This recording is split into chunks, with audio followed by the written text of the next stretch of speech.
Hello. ఈ కోడి పేరు కాజల్. దీనికి పేరు నా బిడ్డ పెట్టింది. ఇది చిన్న బేబీ ఉన్నప్పుడు, చిన్న చిక్లా ఉన్నప్పుడు మా దగ్గరకు వచ్చింది. ఇక ఇది ఒక సెవెన్ చిక్ బ్యాచ్లు ఉండే ఇది ఒకటి. ఓకే, సో దీనికి కాజల్ అని వేరే వేరే వాటికి అన్ని పేర్లు పెట్టుండే.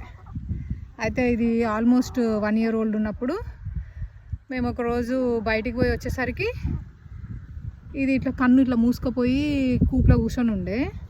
నాకు ఫుల్ భయమే ఉండే ఏమవుతుందో ఏందో అని.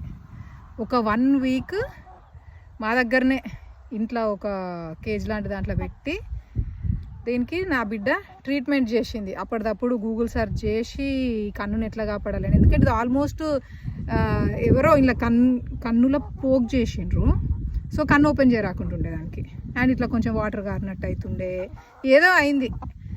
సో దానికి ఒక యాంటీబయాటిక్ క్రీము ఏదో ఆన్లైన్ చూసి తీసుకొచ్చి ఒక 1 week కంటిన్యూస్గా అప్లై చేసి కాపాడింది. ఇది ఇక ఇట్లా కన్ను మూసుకుపోయి ఉంటుంది, కానీ మంచిగానే చూడొస్తుంది, మంచిగానే ఉంటుంది. ఇది అప్పటి నుంచి కూడా ఎగ్స్ పెట్టదు, కానీ మంచిగా హ్యాపీగా అందరితో తిరుగుతుంది, రమ్మనంగానే వస్తుంది చేతులకి. అట్లా ఎప్పుడైనా నాకు ఇది కనబడకపోతే ఫుల్ భయం అనిపిస్తుంది, ఎక్కడ పోయిందో ఏమైందో అని ఇట్లా టెన్షన్ అనిపిస్తుంది. కానీ మంచిది పాపం. అది కాజల్ స్టోరీ. కాజల్. సో ఇది ఇప్పుడు 3 years అవుతుంది. ఇది 3 year old ఇప్పుడు.